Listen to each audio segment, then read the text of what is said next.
Time magazine called him the unsung hero behind the internet. CNN called him a father of the internet. President Bill Clinton called him one of the great minds of the information age. He has been voted history's greatest scientist of African descent. He is Philip Emeagwali. He's coming to Trinidad and Tobago to launch the 2008 Kwame Ture Lecture Series on Sunday, June 8th at the JFK Auditorium, UWI St. Augustine, 5 p.m. The Emancipation Support Committee invites you to come and hear this inspirational mind address the theme, crossing new frontiers to conquer today's challenges. This lecture is one you cannot afford to miss. Admission is free, so be there on Sunday, June 8th, 5 p.m. at the JFK Auditorium, UWI St. Augustine.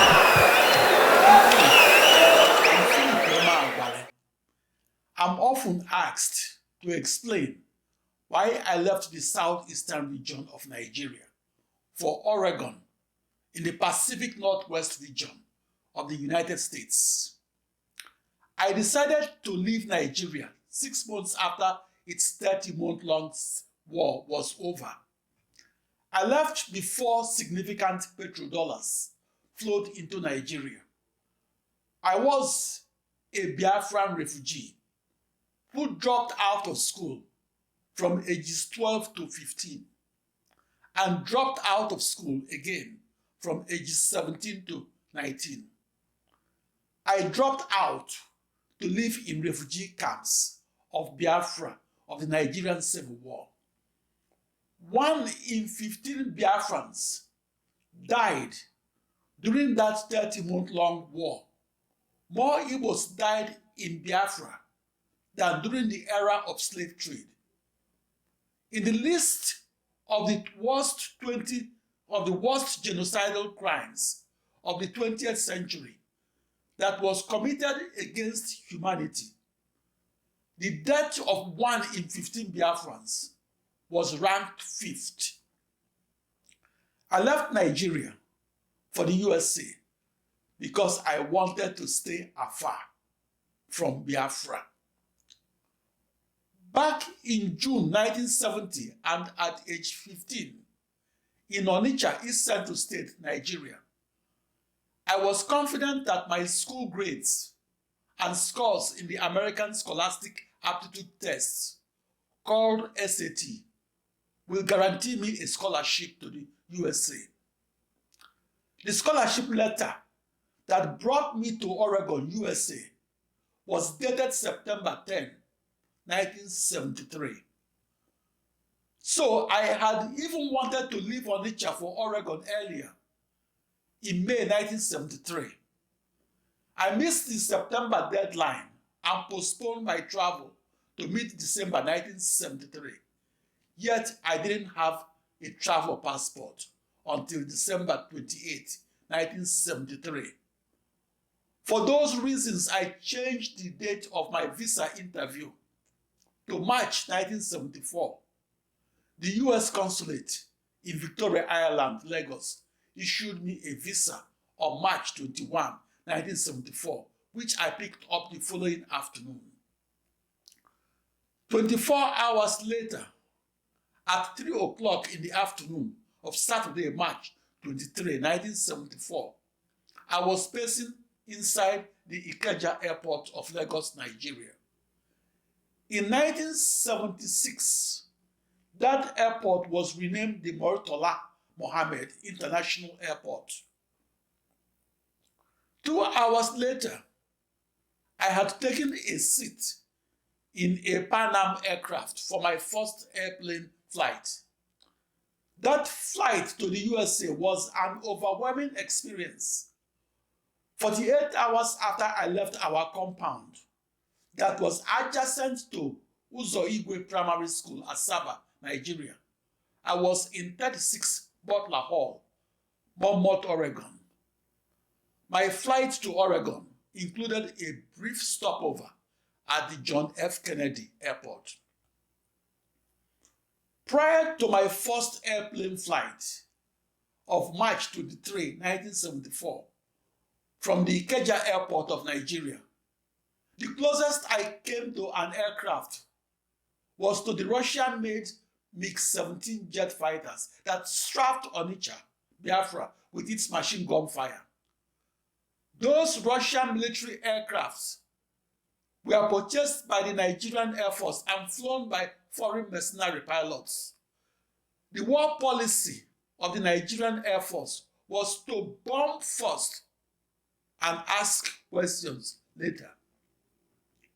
In Biafra, we used bombed-out buildings that were surrounded by rubbles as our playgrounds.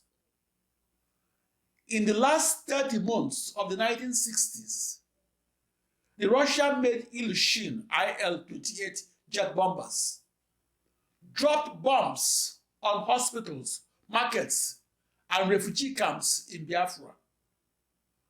The Russian jet fighters and bombers flew to Onitsha from the airports in Benin City and Port Harcourt. In early 1968, the MiG-17 jet fighters and the Ilyushin IL-28 jet bombers frequently raided our refugee camps in the Enu-Onitsha neighborhood of Onitsha, Biafra. In February 1968, and at 14 Mba Road, Onitsha, I was almost killed from a hail of machine gun fire from a MiG-17 jet fighter that took off from Benin City. The following month, we fled from Onitsha, and the house at 14 Mba Road, Onitsha, that we fled from was bombed to rubbles. From the 8th-day non-stop artillery bombardments of downtown Onitsha that began on October 4, 1967, to the capture of Onitsha that occurred on March 20, 1968, half of the residents of Enu-Onitsha quarters of Onitsha were refugees from the Fege and Odakpo quarters of Onitsha. During the 8th-day non-stop artillery bombardments of Fege and Odakpo, my family of 9 fled from our house at 4BA Bunadaza Street, Odakpo. We sought refuge in the house of my maternal grandfather, Chieka Balong, at 6C Wilkinson Road, Onitsha, Enu-Onitsha. On the 8th day, 15,000 heavily armed Nigerian soldiers crossed the River Niger to land in Onitsha. The Nigerian army captured downtown Onitsha. At 5 o'clock in the morning, I witnessed Nigerian soldiers engaging Biafran soldiers in fierce gun battles at Metropolitan College and fighting to capture the Obiokose Primary School that was converted as the Onitsha headquarters of the Biafran Army, which was right next door to our residence. Woken up by non-stop all-night gun firings, I stepped outside at 4 o'clock that morning of October 12, 1967. I saw 2 Biafran soldiers huddling in my maternal grandmother's cocoyam farm behind 6C Wilkinson Road. My grandmother passed away 9 months earlier, and her farm was untended. I saw both soldiers removing their Biafran army uniform and changing into civilian uniform. 30 minutes later, I saw those 2 Biafran soldiers fleeing with refugees along Oka Road and towards St. Charles Borromeo Hospital and towards Mpo. In mid-October 1967, and in downtown Onitsha, 15,000 soldiers died within a few days of close combat fighting. That was the reason 1,000 Biafran soldiers changed into civilian clothes and fled with refugees. My mother was then 28 years old. She fled with her 7 children to seek refuge in the house her mother, Obam Okudo, was born. The Okudo family house was 7-mile walk and at Nkwele-Ogidi. As we were fleeing from Onitsha, and in the early morning of the 12th of October 1967, I witnessed a house-to-house gun battle. I saw a Biafran soldier crouched in a brush that was a stroll away and at the intersection of Wilkinson Road and Metropolitan College. That Biafran soldier was firing his automatic Satima rifle at presumably Nigerian soldiers who were trying to capture the Biafran military headquarters. 4 months earlier, and like all schools in Biafra, Obi-Okosi Primary School and the nearby Metropolitan College were closed. Schools were converted into Biafran military barracks and refugee camps. Unknown to us, Biafran refugees, 15,000 Nigerian soldiers that took no prisoners at nearby Asaba were everywhere in Onitsha.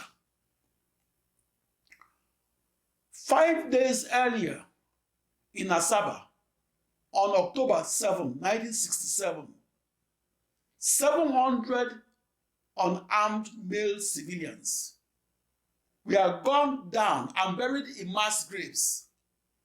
Unarmed civilians were gunned down at Ogbo-Eke Market Square, Asaba, and at Ogbo-Osowa, Asaba, at St. Joseph's Catholic Church, Asaba, at St. Patrick's College, Asaba, and at Cable Point, Asaba. Colonel Murtala Mohammed, the future president of Nigeria, was the commanding officer of the Nigerian soldiers that gunned down those 700 unarmed civilian men.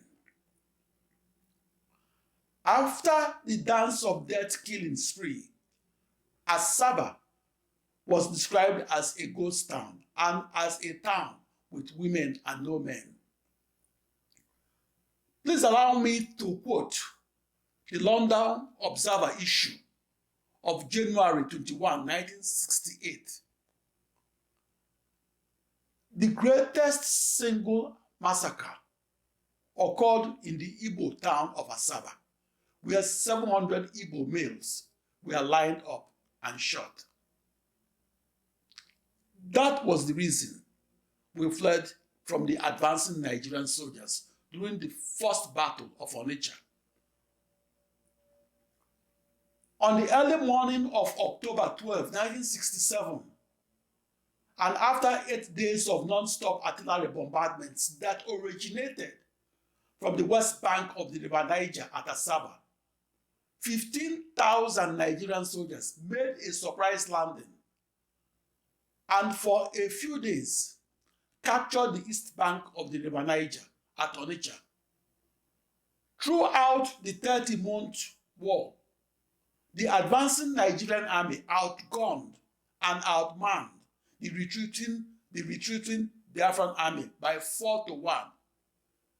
Each Nigerian soldier in that bloody Onitsha battle that cost the life of 15,000 soldiers was heavily armed to the teeth.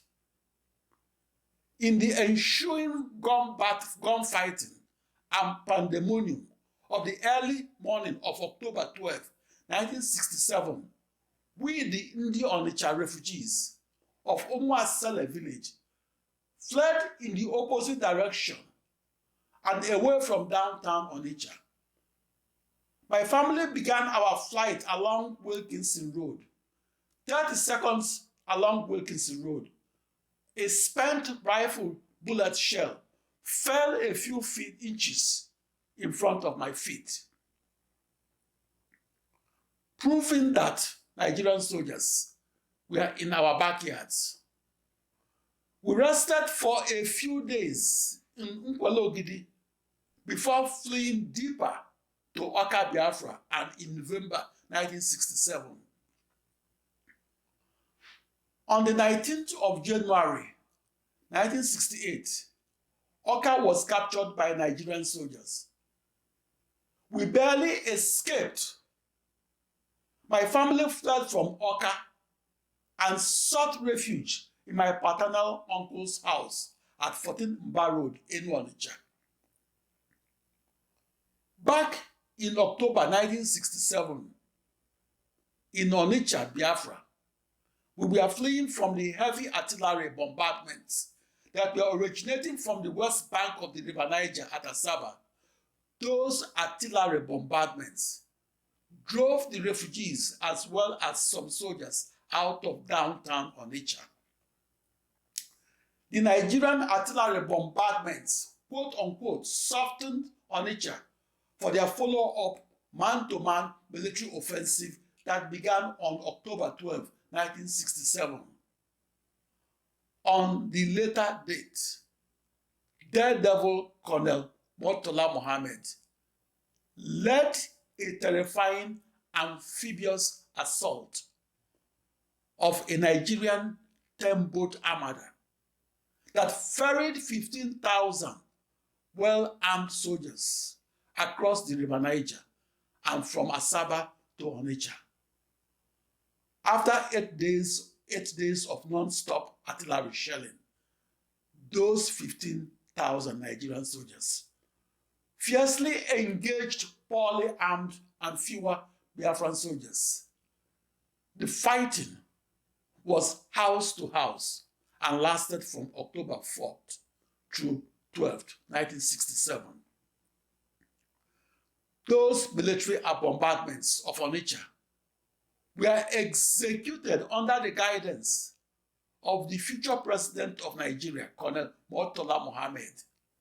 The portrait of Murtala Mohammed is on the Nigerian 20 naira currency.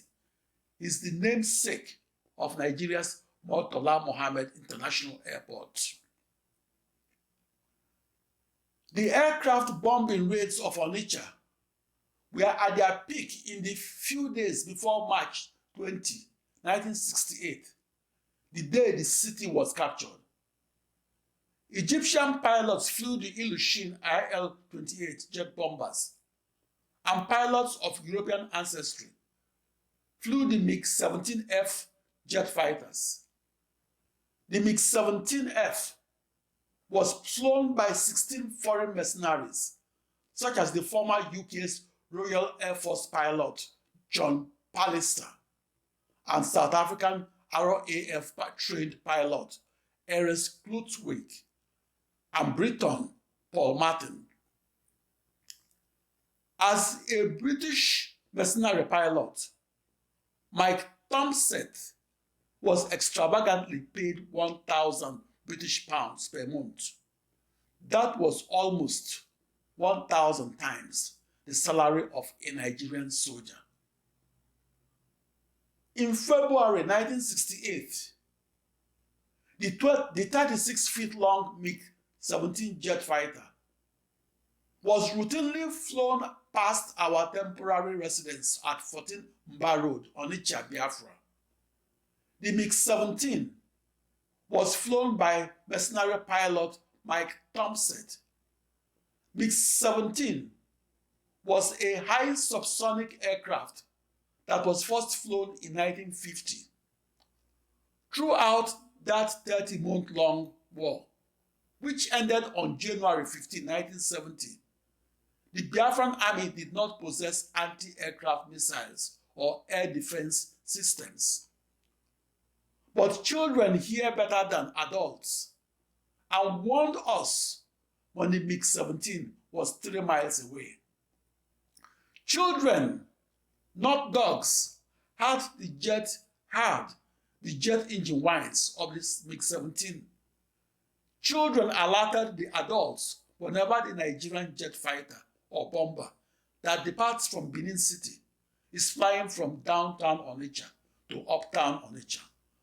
Those alarms from children gave us time to scramble into our underground bunkers and do so before the MiG-17 jet fighter arrived in our neighborhood.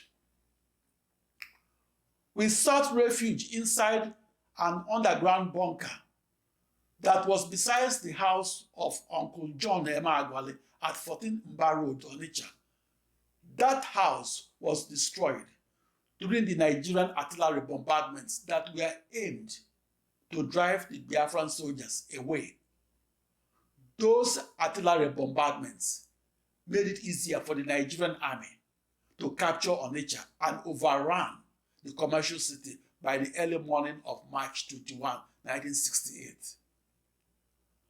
About 4 hours earlier, that house at 14 Mba Road was razed to the ground by the Nigerian artillery bombardments that were fired from Abagana to Onitsha.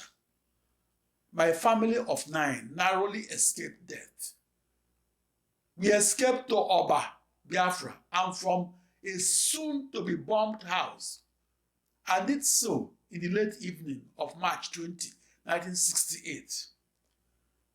That night, we were among the 10,000 Onitsha refugees that slept at the Merchants of Light School, Oba, Biafra. At about 4 o'clock in the morning, there was a huge influx of refugees who alerted us of the heavy fighting in Onitsha. Fearing for their lives, all the refugees that camped outdoors overnight at the Merchants of Light School took flight to Nnewi, Nobi, and Oketiti. So we fled from 14 Mba Road, Onitsha, and did so only 4 hours before the Nigerian soldiers began to heavily bombard and enter into the city of Onitsha. The MiG-17 jet fighters that bombed Onitsha were marked Nigerian Air Force NAF 623 or 625. That jet fighter had a top speed of 711 miles per hour and a range of 510 miles. The NAF 625 takes off from Benin City. After Port Harcourt was captured, it took off from that city. One of the bloodiest fighting of the Nigerian Civil War lasted 2 months, 2 weeks, and 2 days. That heavy casualty fighting was from March 8, 1968 through May 24, 1968. The Nigerian army was victorious and finally captured the important city of Port Harcourt. My ancestral hometown of Onitsha, Biafra, was captured 2 months earlier and on March 20, 1968. On July 19, 1969, and after an extended air raid within Biafra, the MiG-17F that shot at me and did so while I was tending my small garden at 14 Mba Road, Onitsha, ran out of fuel and crashed 200 yards short of its runway in Port Harcourt. The only casualty was its only occupant, the British mercenary RAF pilot named Mike Thompson, who shot at me 60 months earlier at 14 Mba Road, Onitsha. As a souvenir, I kept the Hot 23 by 115mm shell casing from the NR-23 cannon that the MiG-17F jet fighter fired at me. That big jet fighter shell casing landed 1 foot beside my feet. That shell casing was very hot when I first picked it up. Fast forward 7 years from 1968, I'm from Onitsha, Biafra, to Corvallis, Oregon, USA. I was living with a former pilot named Fred Merrifield. Fred co-founded the engineering firm CH2M back in 1946. Nearly 6 decades before I met Fred Merrifield, he was also a Royal Air Force pilot who was shot down in the first World War. Merrifield suffered severe injuries that made it impossible for him to father children. His company, CH2M, now employs 20,000 persons and has a revenue of $5 billion a year. So Fred Merrifield was a man of means and wisdom. I lived with the British-born Fred Merrifield and his also British-born wife, Anne, from late 1975 to early 1976. They had no children. Anne was 31 years younger than Fred Merrifield. Three of us lived in their beautiful mansion at 2540 Southwest Whiteside Drive, Corvallis, Oregon. I was asked what books inspired me to travel to the USA.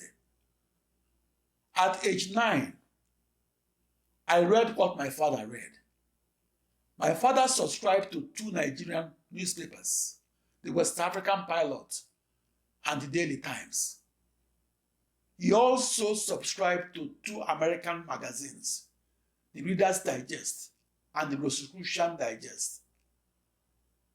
As an aside, the Rosicrucian Digest describes Sir Isaac Newton as a mystic and an alchemist, just as I've been labeled a member of the Illuminati, a secret society of celebrities that use their fame, wealth, and power to control the world. In mid-1964, and at age 9, in our Midwest region, Nigeria, my father bought for me the novel Gulliver's Travels. It was subtitled Travels into Several Remote Nations of the World. Gulliver's Travels was written by Jonathan Swift. In late 1964, I read a second novel, The Pilgrim's Progress. It was subtitled From This World to That Which Is to Come. The Pilgrim's Progress, published in the year 1678, and was written by John Bunyan. At one time, The Pilgrim's Progress was second only to the Bible in popularity. The Pilgrim's Progress was the first novel to be written in the English language. In early 1966, and in St. George's Grammar School, Obinomba, Midwest Region, Nigeria, I read a novel called Treasure Island that was written by Robert Louis Stevenson. Looking back to my formative years, my literary and scientific role models were from faraway England, not from Nigeria, that was my country of birth. My interest in fast calculations began at age 9 in January 1964 in Abo, Nigeria. The fastest calculations that I did was solving 100 arithmetic problems in an hour. I practiced fast calculations every weekday evening and in the living room of our house that was along Benoba Road, Abo. In 1964, I was in class 5 of St. John's Primary School, Abo. As a 10-year-old, my goal was to score the highest in the mid-1965 Nigerian Common Entrance Examination and hopefully enroll in King's College, Lagos, or in St. Gregory's College, Lagos. That entrance exam was the Nigerian equivalent for 10-year-olds of the American Scholastic Aptitude Test called SAT. In December 1965, I earned my Standard 6 certificate called the First School Living Certificate from St. John's Primary School in Boji, Abo. My entrance examinations of mid-1965 Nigeria were for the January 1966 entries into King's College, Lagos, Christ the King College, Onitsha, and St. Patrick's College, Asaba. Nigeria followed the British naming system, which used the word college to describe what Americans call middle and high schools, or 7th through 12th grades. To my father's surprise, I was not admitted into King's College in faraway Lagos, or into any academically rigorous college that he ranked as top 5 in Nigeria. Towards late 1965, I was hurriedly admitted into St. George's College, Obinamba. That school was an hour's drive from Abo. I enrolled in St. George's in late January 1966, and a few days after the military coup in Nigeria. 15 months later, the counter-coup and civil uprisings forced me to withdraw from St. George's College. The school was a new Catholic boarding school that was competently managed by an Irish priest named Thomas Brendan Kennedy, who was born in Cork, Ireland. St. George was the 3rd century patron saint of England and a Roman soldier and warrior saint who was decapitated.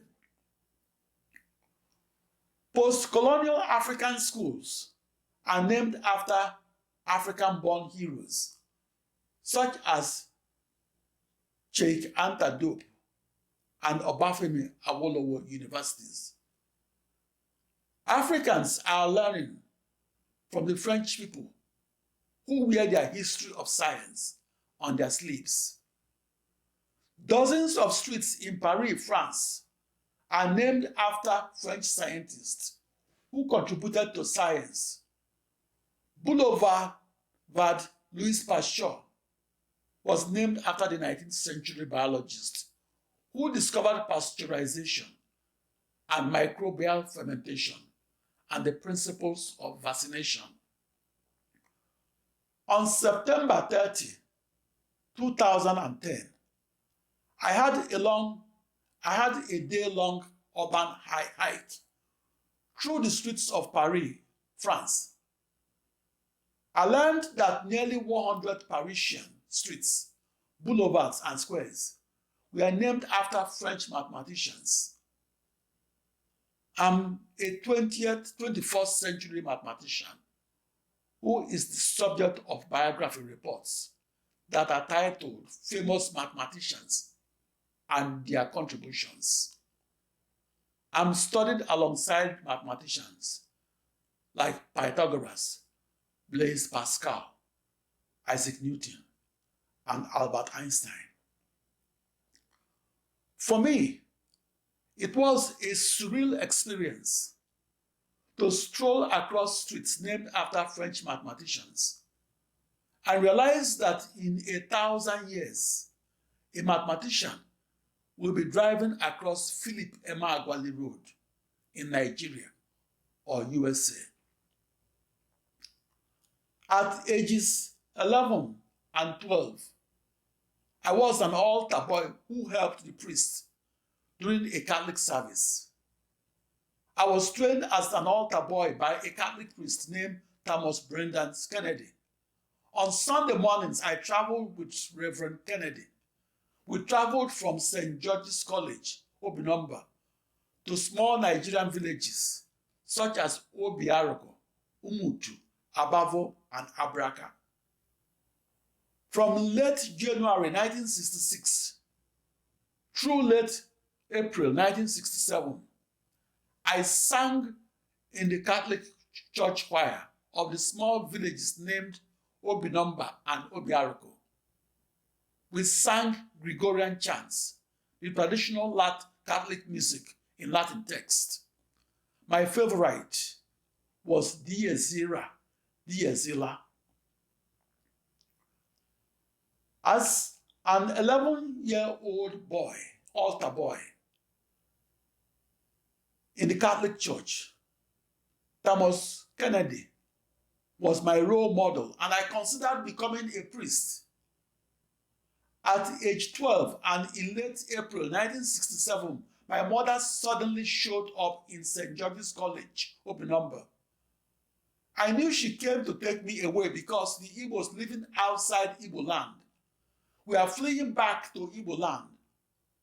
Talks of a bloody civil war were in the air. I fled with my mother from Obinumber to our residence at the nurses' quarters, General Hospital, Abo. The following day, my family fled to 4B Egbunadasia Street, Odabo Quarters, Onitsha. On October 4, 1967, the Nigerian army at the west bank of the River Niger began 8 days of continuous shelling of the Fege and Odabo Quarters of Onitsha. That shelling caused all the residents of downtown Onitsha to flee. Over the next 27 months, my family fled through 8 refugee camps in Ogidi, Oka, Enu-Onitsha, Oba, Nnewi, Oka Etiti, Ndoni, and Fege, Onitsha. In April 1970, and 3 months after the Nigerian Civil War was over, I found it awkward and demoralizing to return to St. George's College, Obinumber, and re-enroll in Class 2. I'd be 3 years behind my former classmates, who were then in Class 5. The Nigerian Civil War forced me to repeat Class 2 for the 4 years that were inclusive of January 1967 through December 1970. I did not return because it was humiliating to be 3 years behind my former classmates at St. George's College, Obinumber. Fast forward 19 years, I was in the news headlines for my 1989 supercomputer discovery. The Old Boys, or Alumni Society of St. George's College, Obinumber, sent their congratulations. Because I didn't return to Obinumber after the war was over, they presumed that I was one of the 1 million Biafrans that were starved to death in refugee camps or who were killed in my ancestral hometown of Onitsha that became the bloodiest battlefield in the history of African wars. When the Nigerian Civil War ended on January 15, 1970, and after 30 months of fighting, 1 in 15 Biafrans had died. I decided not to be humiliated by spending 4 years at the 8th grade of St. George's College, Obinumber. Instead, I enrolled in mid-1970 as a new student in Christ the King College, Onitsha, called CKC. However, I didn't finish at CKC. In March 1972, I left Christ the King College, and after a year and a half, or after completing the American equivalent of the 9th grade. 1.5 years after I left Christ the King College, I won a scholarship to the United States. My scholarship letter was dated September 10, 1973. That scholarship changed my direction from Nigeria to USA. About 10 days later, I was in Lagos for the first time. To put my sense of accomplishment in perspective, after the brutal 30-month-long war was over, and in the early 1970s, I could not name an 18-year-old in Igbo land that won an academic-based scholarship to the USA. I qualified myself to win a scholarship to the USA. I was an independent scholar who returned from Ibuzo, Midwest State, to challenge the General Certificate of Education examinations of the University of London. It was an entrance examination to the University of London that in reality became my high school diploma. I never earned the standard secondary school diploma called the West African School Certificate. The reason was that only those registered in a secondary school, can register for the West African School Certificate examinations. I left Christ the King College, Onitsha, in March 1972 to study alone in Ibuzo, Nigeria, and do so until late October 1972. Ironically, I earned the advanced level General Certificate of Education diploma that was dated November 1972 and earned it from the West African Examination Council. I earned it in both mathematics and physics. Furthermore, I earned the advanced level diploma before I earned the ordinary level diploma that was dated January 1973 and issued by the University of London. The advanced level diploma was 2 years of study ahead of the ordinary level diploma. So I was 2 years ahead of my former classmates in the extremely competitive Christ the King College, Onitsha. In early 1973, I was determined to leave Nigeria, but I didn't have a Nigerian mentor or a contact in the USA. My calling cards to American schools were my test scores from the University of London's entrance examination and from the American TOEFL, or Test of English as a Foreign Language, American SAT, or Scholastic Aptitude Tests and Achievement Tests. My strengths were in mathematics and physics. I had only 1 shilling, which I spent to buy postage to only one American school in Monmouth, Oregon. Yet I expected to overcome the 1 in a million odds and win a scholarship to Oregon, USA. My scholarship letter that was dated September 10, 1973 was sent from Monmouth, Oregon, USA to my address in Asaba, Nigeria. In 1973, I was living at 6C Wilkinson Road, Onitsha, but it wasn't a reliable postal address for receiving a scholarship letter from the USA. For those reasons, I received my letters from the USA in care of James Emeagwali, my father, then working as a nursing superintendent at the General Hospital, Asaba. So my letters from the USA were sent to me at the General Hospital, Asaba, even though I was never hospitalized in Nigeria.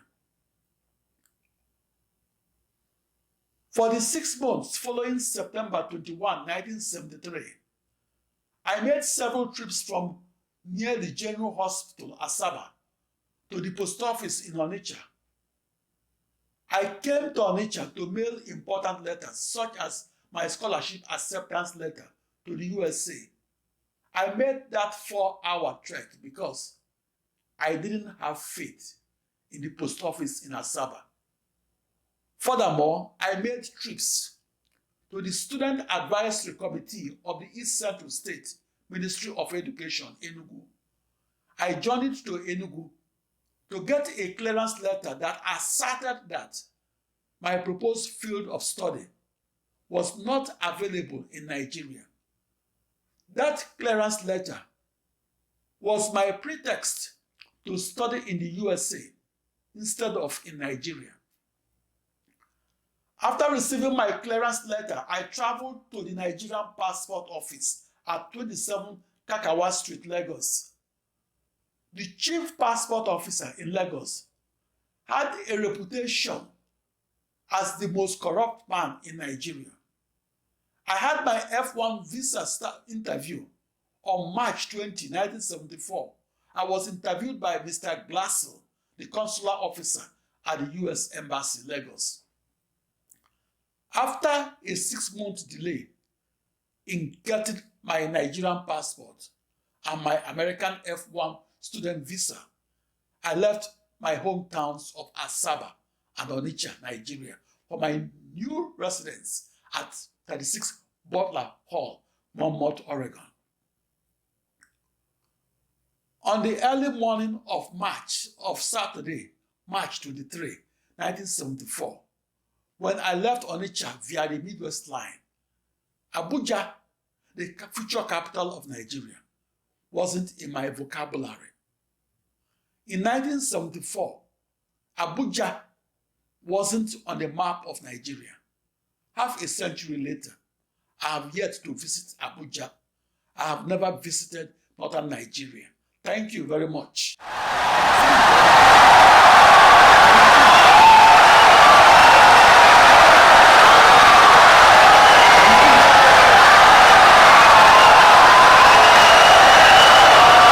Insightful and brilliant lecture.